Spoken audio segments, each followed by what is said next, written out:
Welcome to the Ladies Finance Club podcast. I'm your host, Molly Benjamin, and I am thrilled that you're here with me today to talk all things money. Because let's face it, the world of finance can kind of feel overwhelming, a little bit male, pale, stale. But if you can get on top of your money, and we know you can, it will pay off big time.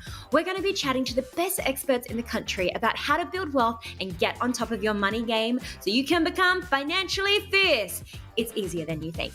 Let's go get those dollar bills, y'all.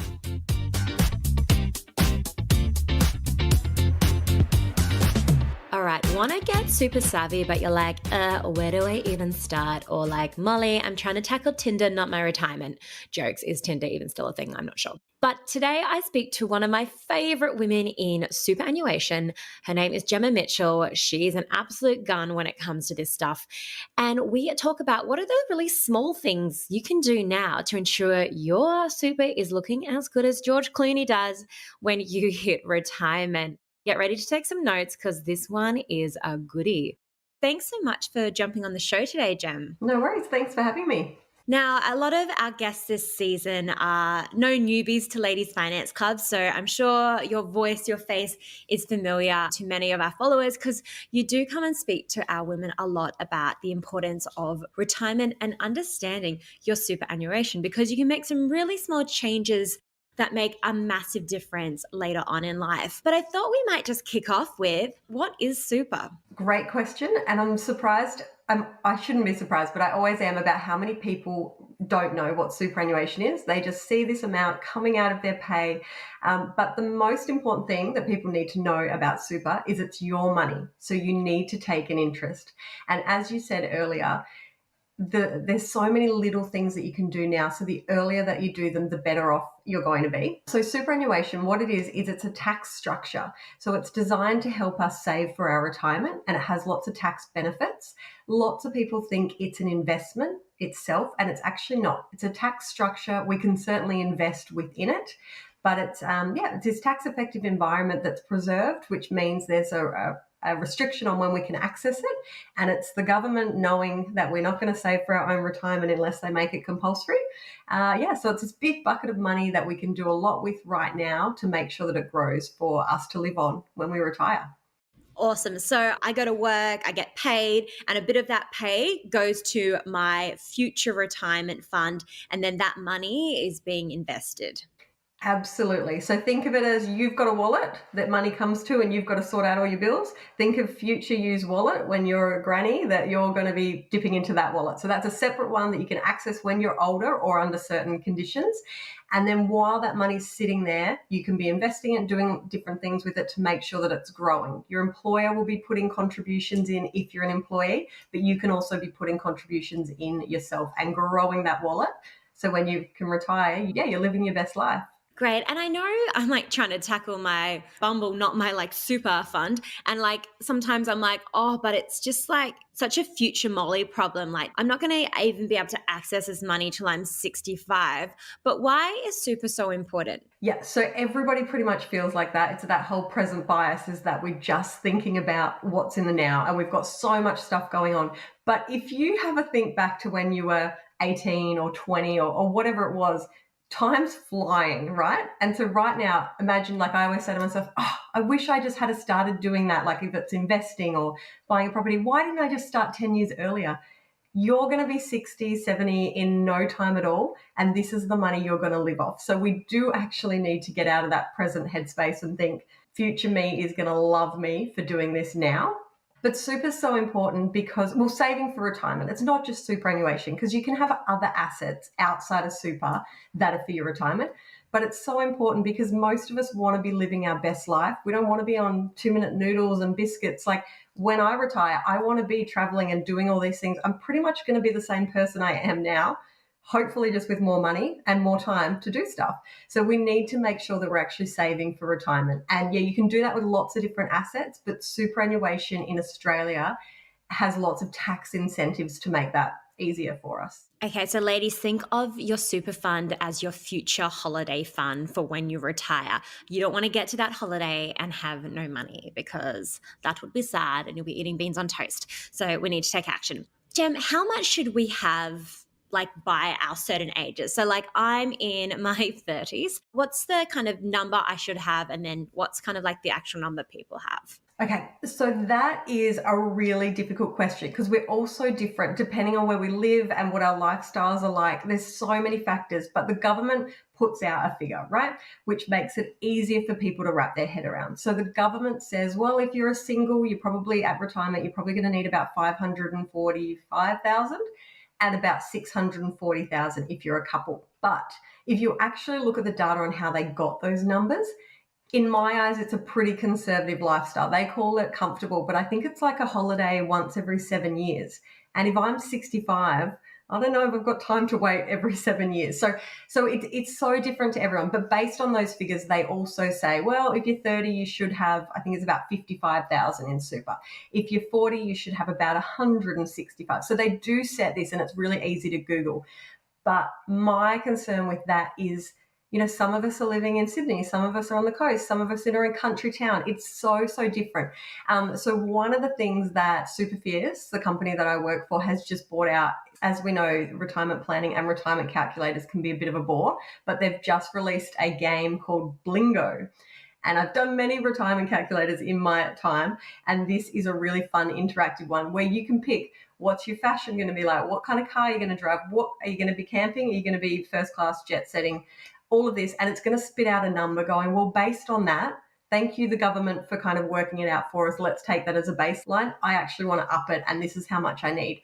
And then they've also gone as far as you can chuck in your details and say how much you've got, and it'll say, well, are you on track for that lifestyle or that one, or are you way ahead of so I would recommend anybody who wants not a snoozy retirement calculator to work out their own figure with Blingo. So you can go to growgold.com.au, and it's really fun. Yeah, and I love what you guys are doing over at Super Fair, saving women and men, Aussie women and men, thousands and thousands, sometimes even hundreds of thousands of dollars in superannuation fees. It's really cool. So definitely check that out, and we'll add it to the show notes. So when it comes to women and super, the last stat I read was around 47. We're retiring on 47% less super than men. And there's a number of reasons for this. And we've talked about it in other episodes, but the fact that the highest growing demographic of homelessness in Australia is single women over the age of 55. Oh, every time I hear that, I'm just like, bloody hell. So yeah, obviously we take time out of the workforce to look after kids, to look after elderly parents, which means,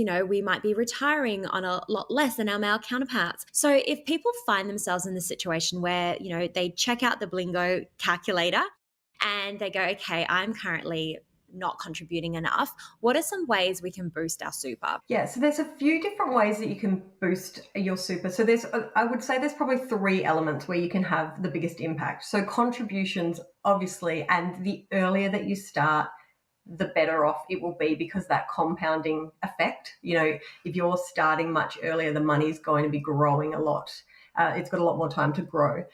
So contributions, but you really need to look at what the best contributions are for you, because, if you're a high income earner, potentially that's salary sacrifice. If you're a low income earner, it might be a personal contribution you do yourself from your bank account that you potentially get the government co-contribution where they give you a little bit of a top up. So understanding what the best contributions for you are and your salary is really, really important. There's things like the spouse contribution and super splitting. So if you're taking time out of the workforce and actually just having the conversation, if you have a spouse, on, yeah, I'm happy to be the primary carer, or I'm happy to do this, but let's talk about how it impacts me and how we work as a team.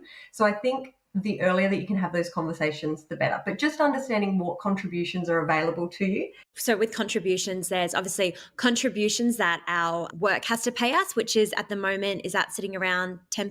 10.5 it is now, and it's slowly working its way up to 12, which is fantastic. And it'll be 12 by, is it 2020? 25? 25. So that's definitely one everyone listening should check in and make sure that they are getting that updated 10.5% super. And then so we've got the work contribute, it's our contribution because it's our money, but that's happening. So it's being taken out of our pay. And then obviously anyone who is self-employed, they can be making those contributions themselves. So you've got your concessional and your non-concessional. That's right. So concessional it was treated as pre-tax money. So you weren't taxed in your own name, like your marginal tax rate through your tax return. The super fund taxed it for you. So it's a concessional tax rate. So if you earn under 250,000 for the year, that tax rate for you that the super fund deducts the tax is only 15%. If you earn over 250,000, so you're on the highest tax bracket, the super fund would deduct 30 in that case. It would be that extra. So you've got concessional, which means generally you've saved tax to get it in there. The other one is non-concessional, and that means the money's already been taxed once for you. So you might have sold a property, you might have got a windfall, you might have just had it in savings from work already taxing it. So that's money that you've put in after tax. And then those other contributions that usually fall into one of those buckets are things like spouse contributions, super splitting. So if your partners earn a certain amount of super's gone in, they might be able to cut those contributions and pop some into yours. So there's lots of different things that you can do, but the most important thing is to get advice around your contributions, because there's so many different ways you can do it. They don't make it easy with super. They always change the rules. They make it really complicated. So getting advice is really important. And if you want to do that and you're already happy with your super fund, you're happy with the fees, all of that kind of stuff, really the most cost-effective way to get contribution-only advice would be with your super fund, because they will usually provide that advice free of charge.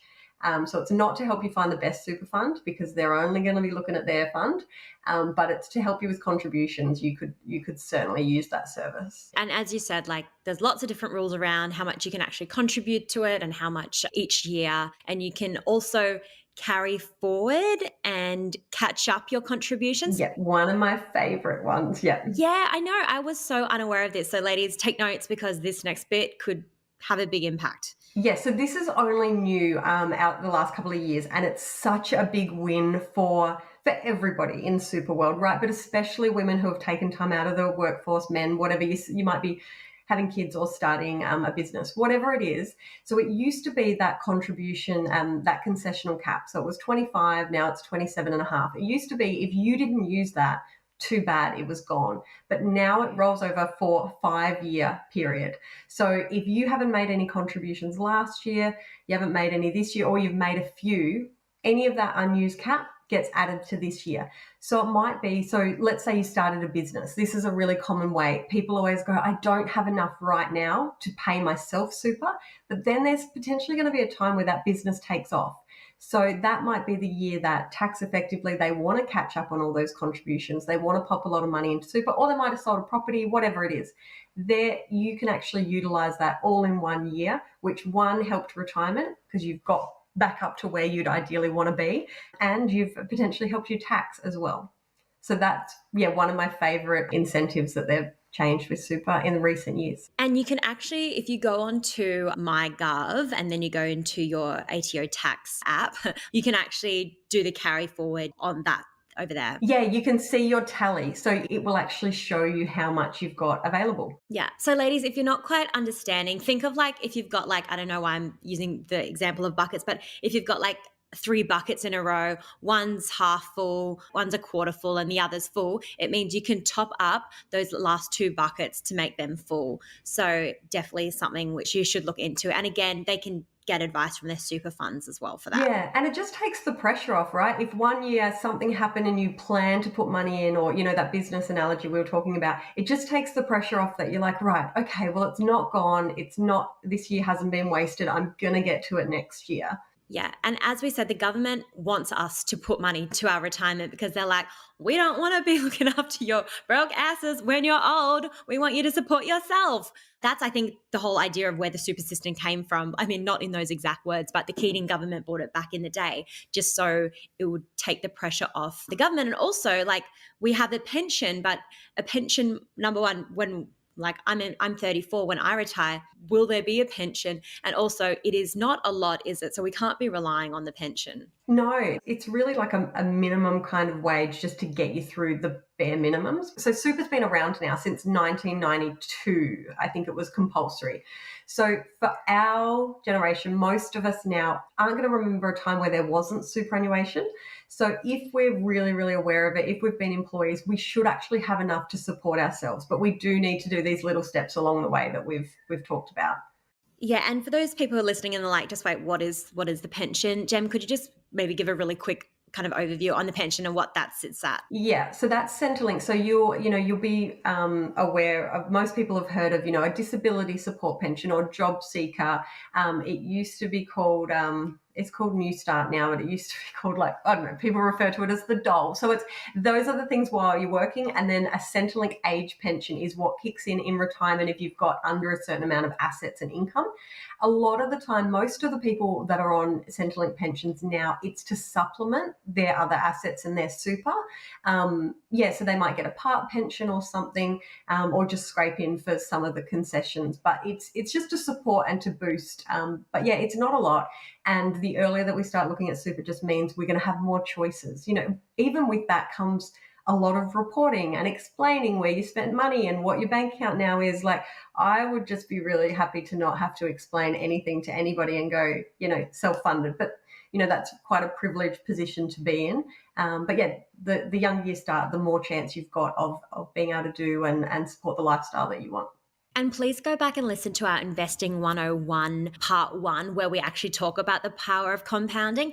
And I have the stats in front of me because, again, we go into detail in that episode. But like, if you are wanting to retire with $1 million, you are looking at, in your 30s, putting away around 900 a month, in your 40s 1,700 a month, and in your 50s 3,750. So it really goes to show, if you start early and you start those contributions, not to say that if you are, starting later, that's still okay. Yeah. So the later you start, you've got to work harder. You've got to be putting more in because you didn't have compounding interest. You didn't have that working on your side, like that snowball kind of effect. Yeah, it's just so important. And other ways we can boost it. So I know there's, I think, what was it, like 5 billion of lost super in Australia? There is so much lost super. So yes, looking at your lost super. So we've already talked about the contributions, big part of it.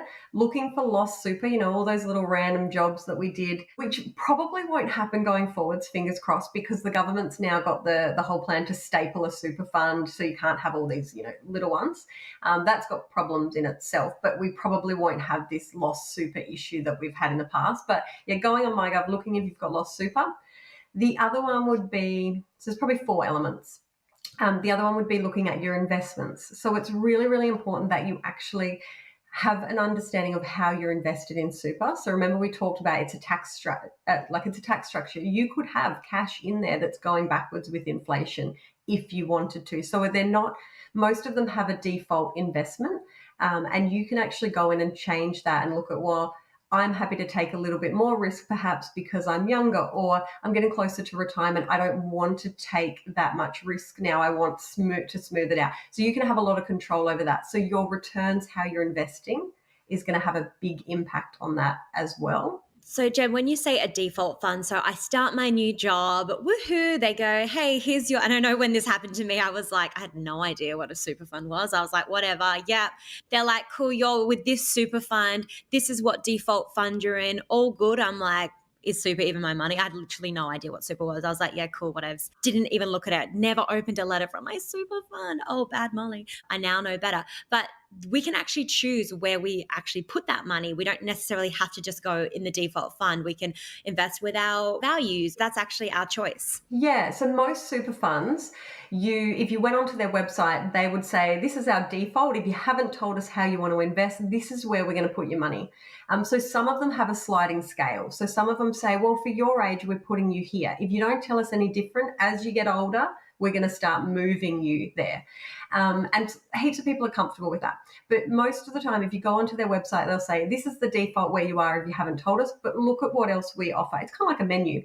And you can go, well, you can look at, well, if it's a high growth, it's got this amount in riskier growth assets. Or if it's a defensive, we've got this much in your defensive assets that are usually a bit safer. And you can pick, and you'll be able to see the fee based on that, their performance based on that. But this is also why it's really hard to look at performance and compare super funds just on performance, because there's all these different investments. So you might be chatting to your friend at a barbecue and they say, oh, my super fund did 10%. And you're going, mine only did 4%. But you might be defensive, they might be taking risks. So it's really hard to compare unless you actually know what you're invested in as well. And Jem, I don't doubt for a second that that's the kind of barbecue chat you have.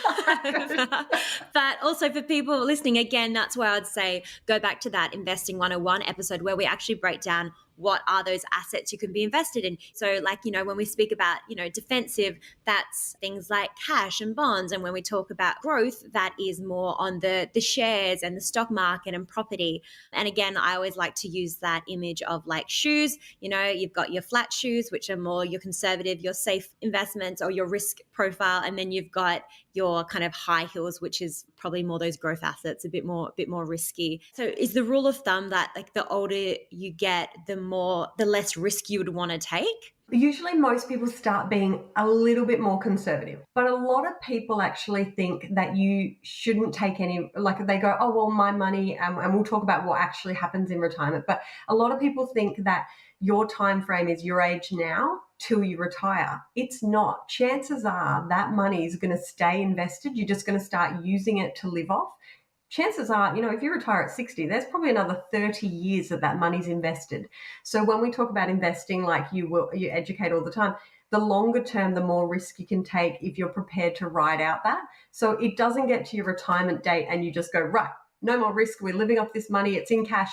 It actually stays invested. So you can still take risk, but generally people are a little bit more conservative because income stopped. You can't just wait. They're going to be more aware of what their super balances are. They're going to be checking it a lot more. So from a sleep at night test perspective, people tend to be a little bit more conservative than what they would have when they're accumulating. Great. So that's all around boosting our super. Are there any other kind of hacks that you would say that we can boost? Absolutely. So fees. People don't realize that fees is probably the biggest impact that you can have on your superannuation. So high fees are eating away at your balance and your return. So the lower the fee is going to mean that more money stays with you each single year in your super fund, and that's going to compound as well. So it doesn't always have to be the lowest. There's lots of considerations around a super fund, but low fees is a really, really strong it's a strong starting point, right, to put money back into your pocket. And that's what Superfears does. So they will kind of project, well, based on the fees that you're paying now and the fees that you could potentially be paying, how much extra does that put in your pocket without doing the contributions and the extra risk? So you can look at it that way as well. And on fees, so it's not just, a lower cost fund is going to help in that respect, but you also want to look at your insurance premiums.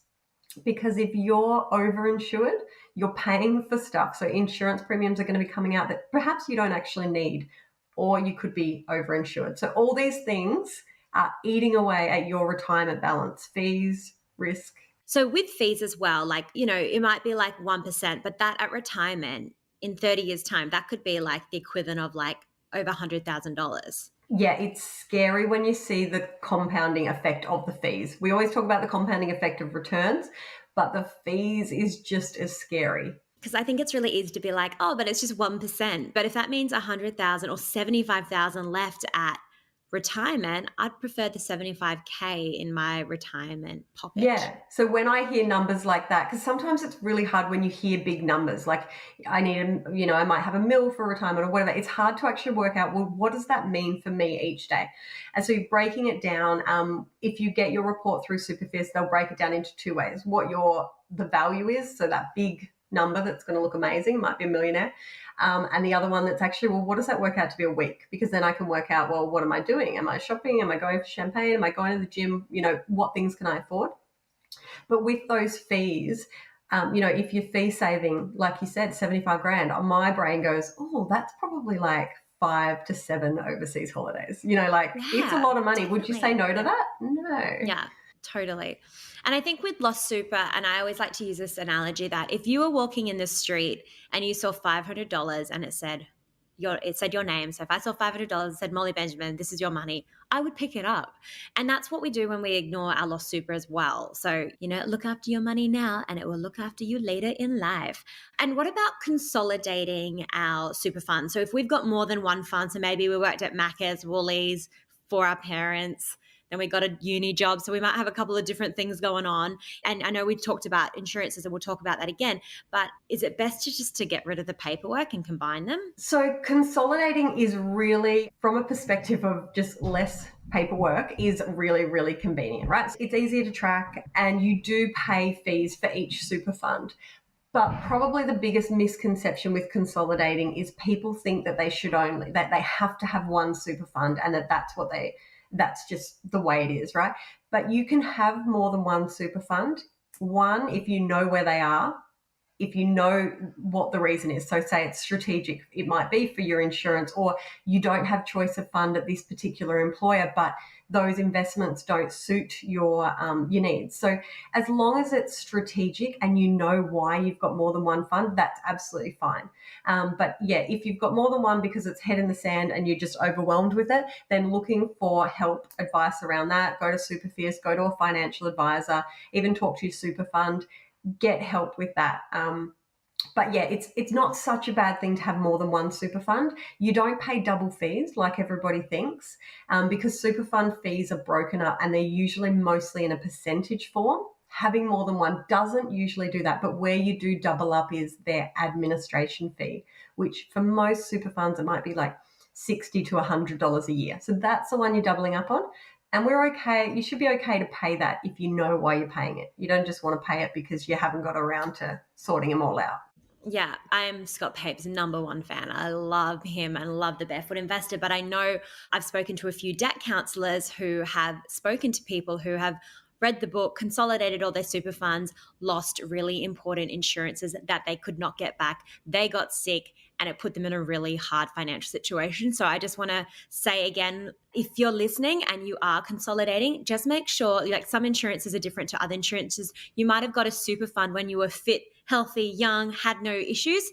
Now you might have, I think, like, even if you're on a mental health plan, which I think is like most of Australia. Yeah, that's all of us. Yeah, it's all of us. Yeah, so then you're not covered for that in your new super fund. It's really scary. Yeah. So I feel like, so I've been a financial advisor for 12 years and I think every advisor would agree with me. I feel like we are just constantly trying to undo this message out there that it's so easy to consolidate, click this button and change your super. It's not. Like the insurance element, the investments, all of it. You need to take care with that. Like, first-hand experience, my sister, she consolidated all her supers, got rid of all her insurances, didn't replace them, got cancer, and did not have any income protection, which kind of leads us on to, I guess, insurances. Because and if you're listening, you might not even be aware of this, but some of you will have insurances in your super fund, some of you might not. But I think with the default is you do have insurances being taken out. Yeah, so it used to be that everybody, no matter what your age was, you got a default insurance. And then people were being like, my super fund's got such high fees, not realizing that all of these fees coming out were actually paying for cover for them that they potentially didn't need.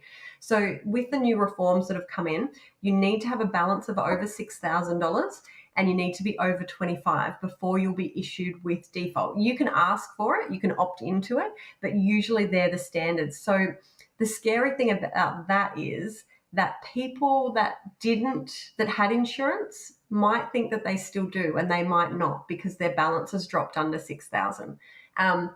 But it's just worth talking to your super fund about. So the insurances that you can have in super that you might not realize that you've got life insurance. So that one's pretty straightforward. It's the lump sum if you pass away. So it gets paid out to the people you love. Yeah. So imagine it, just say you've got 50,000 in super, you've got 100,000 in life insurance. Your super fund becomes 150,000 and it goes to your beneficiary. So that one's pretty straightforward. It's pretty black and white, but there is most super funds now. Check with your specific fund, but most of them will pay out on terminal illness. So if it might be a 12-month, if your life expectancy is reduced by 12 or maybe 24 with some funds, they'll actually pay out. So that's, you get that money. You get to decide what happens with it. If you're, setting up your family, you're going to Disney World, you're doing your bucket list, whatever it is. So that's a really good benefit of life insurance that some policies will have. Great. So we've got life insurance, and then sometimes we'll have income protection as well. Yes. So income protection's a monthly benefit that you get paid if you've got the cover that replaces your income up to a certain level. So it'll either be up to usually 75% of your income or what you're insured for. So if your income is 5 grand a month, but you're only insured for $1,000 a month, that's what you're going to get. They're not going to pay the extra.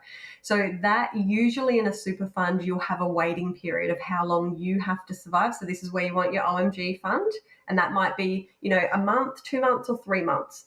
And then usually they have a benefit period. So they'll pay you till you go back to work up until maybe a 2 or 5 year period, or even up to retirement. Just depends on your specific policy. So with that one, it might be something really serious, or it might be, a broken leg, or something that you're going to recover from, but that's protecting your income. And so sometimes I hear people, they'll have like income protection in super, but they'll also have it out of super as well. Yep. So you can have any of these insurances outside of super. You can have some of them inside of super, but they're usually a bit more basic. So they don't have all the bells and whistles that an external policy that you paid for your bank account would have. But yeah, and sometimes people have them so they pay a little bit of the premiums from their bank account, a little bit from super. So there's lots of different ways that you can do it that's going to work best for your cash flow. The most important thing with income protection is if you have multiple policies that add up to more than your income, you're not getting paid that. That's a waste of money. Whereas if you have multiple life insurance policies, they're all probably going to stack up and pay on each other. Okay? If you're eligible for $5,000 a month on income protection, but you're paying premiums for $10,000 worth, you're not getting it. Whereas if you need life insurance of 100, but you've chosen 500, you're getting it. Okay, so that's the difference there. You don't want to have multiple policies with income protection if they're going to be more than what you will actually be paid out on. Okay, and this is a question that I've always wanted to know the answer to, but I've never asked because I felt like it was a little bit blunt. With life insurance, like everyone dies at some point. So do we all get paid out at the end of our life? No, they expire. So most of the super funds will cut it off at like 60, 65. Okay. But also, most people in my experience will get rid of it because it gets so expensive, right? So, but because otherwise that would just be a little lotto win for us all, hey? But no, most people will, they'll go, right, I need it now, but they'll shave it off. So, we just paid 100 grand off our mortgage. Let's cut 100 grand from our life so we save on premiums. So most people will ideally could be getting rid of it. You don't want to pay for something you don't need, but yeah, it's probably going to cancel at some point. Yeah. Or you're going to be paying a lot for it and you could have probably saved the money. All right. But that is a really good question. It's not a dumb question. Yeah. So the third insurance that you might have in your superannuation fund is total and permanent disability. So this is a lump sum. It used to always be a lump sum, but I've seen a couple of super funds turn it into a lump sum in 5 installments. So, for example, you've got 250,000 of TPD.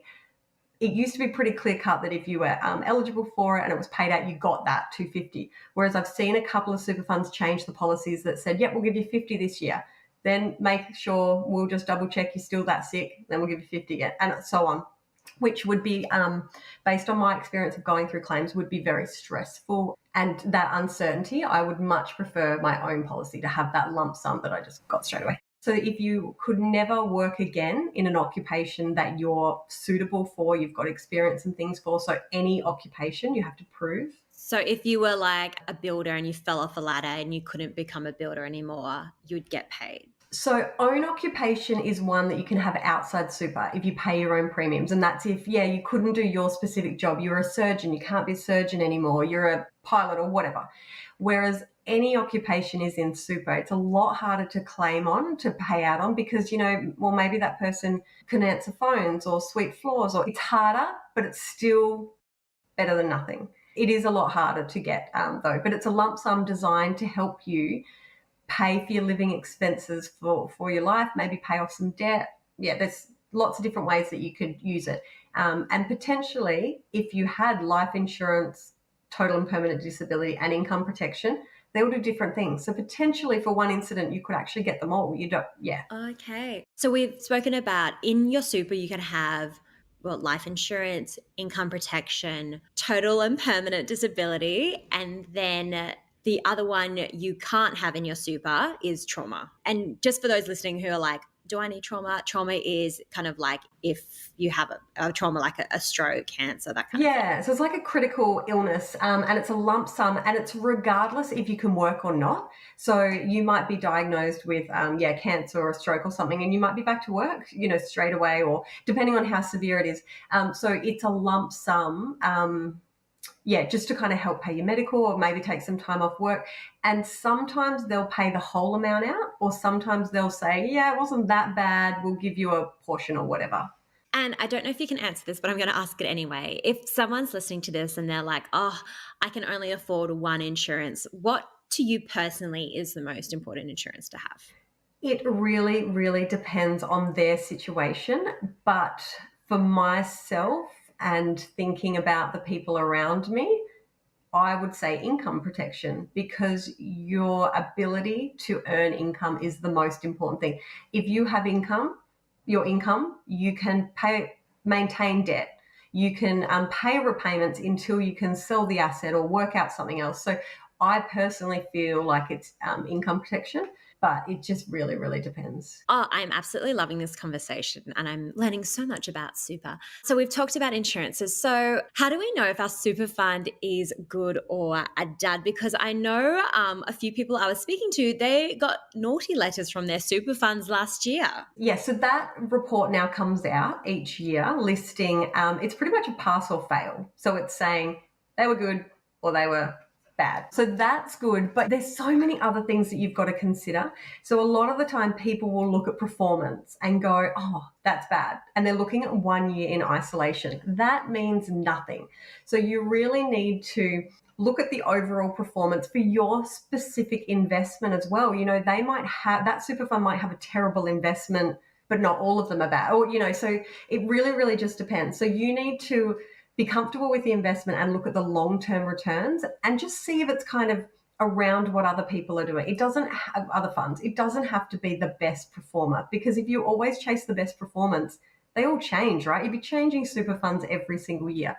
So I think you personally need to look at and consider with your own super fund, am I comfortable with the fees? Does it do everything I want it to? So if ethical investing is important to me, does it actually give me that option? And is the fee reasonable for it? Does it give me the insurance I need and that I want? And am I comfortable with that? So it's such an individual thing. This is why advice is so important, because it also takes out the complication of it. So I would really recommend, if somebody's wanting to know if they've got a dud super fund or just understand more about it and they're a bit overwhelmed with working out how all the, often 6 different fees end up with, a super fund might say, hey, this is our low cost fee investment. And then you look at all the other fees and you're like, so if you're needing help with that, you can get a free report from Superfierce that will actually give you a recommendation. It's a statement of advice. If low cost is important to you or ethical, there's some boundaries around it. But it's a great starting point for you then to go, right, well, now I understand all about my super fund and what is actually going on. Is that important to me? Is there other things I need in that super fund? And, it might be that you go, right, I'm actually ready to see a personal financial advisor for comprehensive advice, a strategy to look at lots of stuff. But just starting with understanding your super fund, which Superfierce can do for you for free, I would really, really recommend, because it's so hard to know if we've got a dud or a good fund. That's the thing. There's so many fees out there. And I'm like, is there a rule like 1% is good or 3% is bad? Like, do we want to keep them under 1%? Or again, it just is dependent on performance, all the things. It depends on what's important to you. But so as a rule, when I was in financial advice land, seeing like one-on-one clients, most advisors would say, anything under 0.8 is pretty reasonable.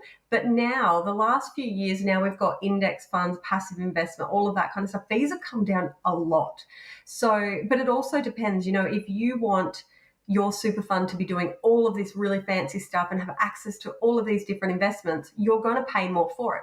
Whereas if you're like, no, I want to keep it really simple, that low cost super fund ticks all the boxes that I specifically need, then perfect. So you just need to be prepared to kind of work out what you need. But for most people, a low cost super fund ticks all the boxes, because, if you can make contributions, if money can go in and you can invest it, you can have a beneficiary, and you can have the insurance you need, which might actually not be in super, it might be out, then that ticks all your boxes. You don't need to pay more for it than what's on offer.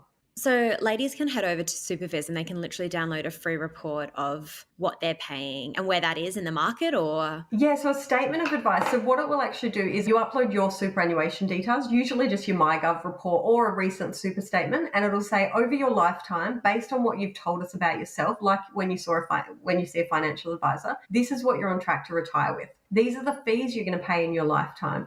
And here are some other options. So this is a low cost option if low cost is important to you, and this is the other category that comes up is a low cost, ethical, sustainable option, because that's getting, we're seeing it more and more that it's important to people, but that's usually a really expensive place to invest. It's getting a lot better as well.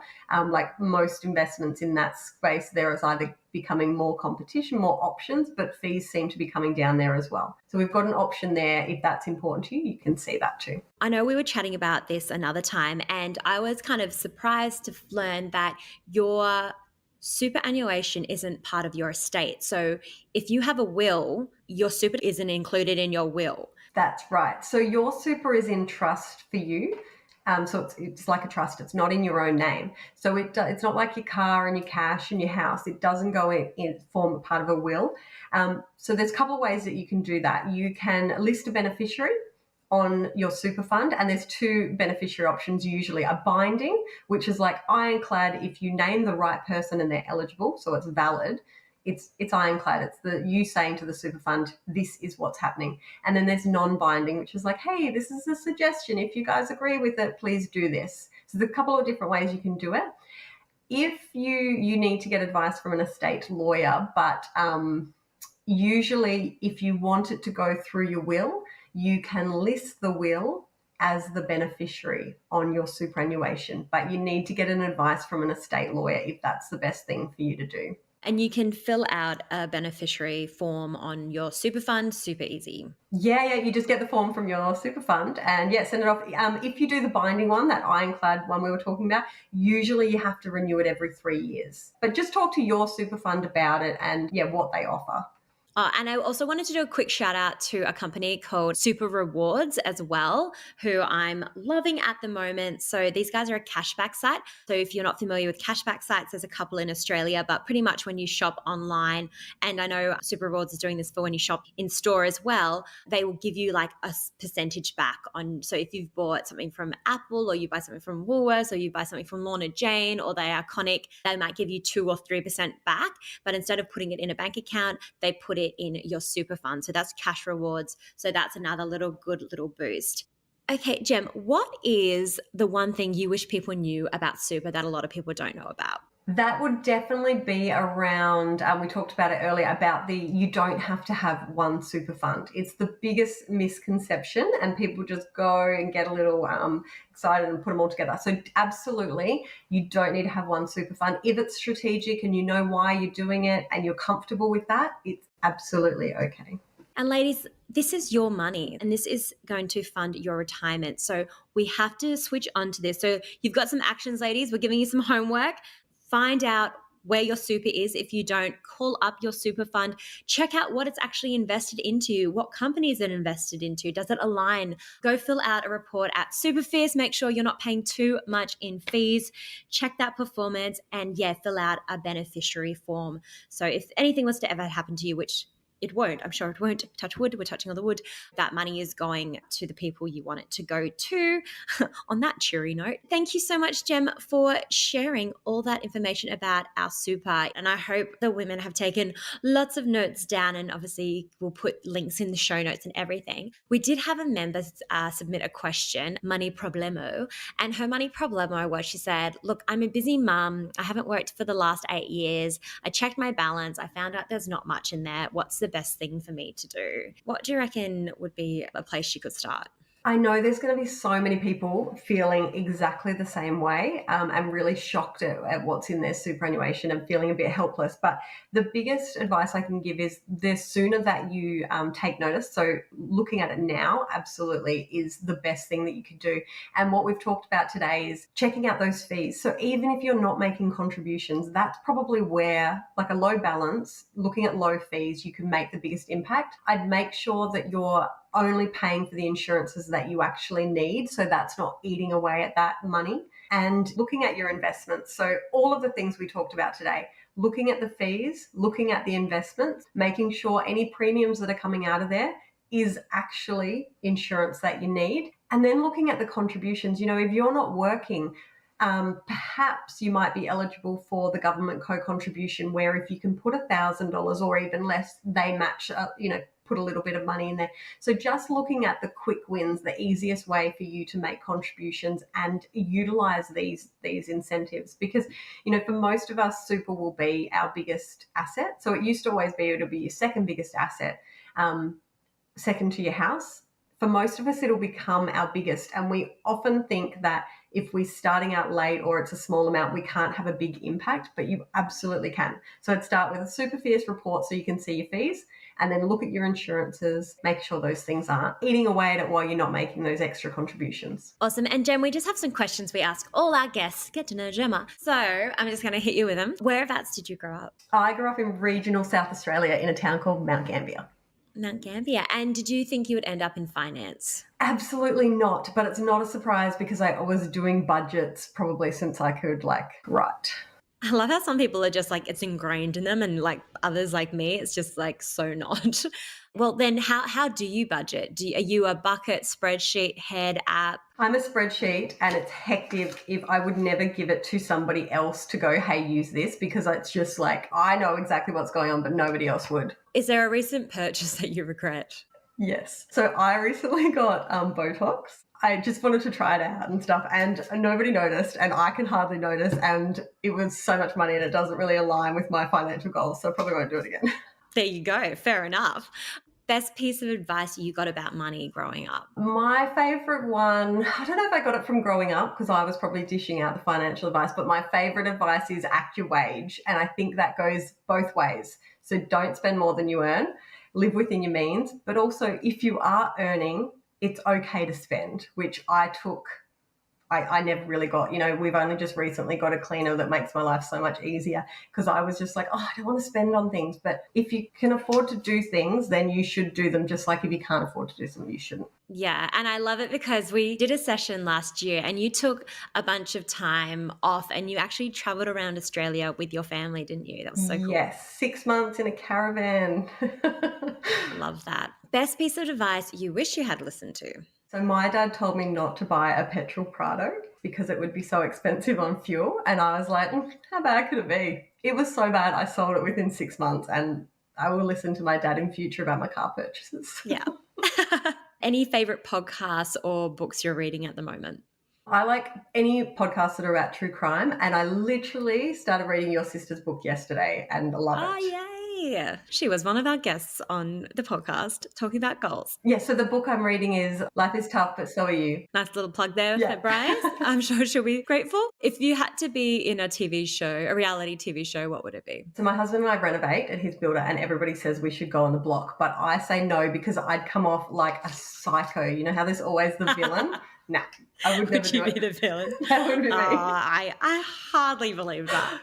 And a life hack you love that you don't think many people know about? So my friends and I have a Facebook group. So there's about 25 of us in the town that I live in, and we have a Facebook group called Communal Closet. And so if you're getting an outfit for just a one-off, you post in there what you want, or if you're sending a bag to the salvos, you post the stuff in there. Girlfriends have been like, I need this weird-shaped bra for a one wedding kind of thing, and you're like, we got you. That's so cool. What a great community initiative. And where can we find you if we want to learn more about Superfierce? Yep, so you can always reach out to me at Superfierce. So at my email, which is just gemma@superfierce.com.au, or the Superfierce Instagram page. The social media girl's always making us do reels, so you'll see me there. My personal Instagram is GemmaMitchell.Finance, and I do lots of Superfierce stuff there and lots of Ladies Finance Club stuff there too. Woohoo, we love Gemma. All right, thank you so much, Gem. No worries, thanks for having me. See you soon. Bye.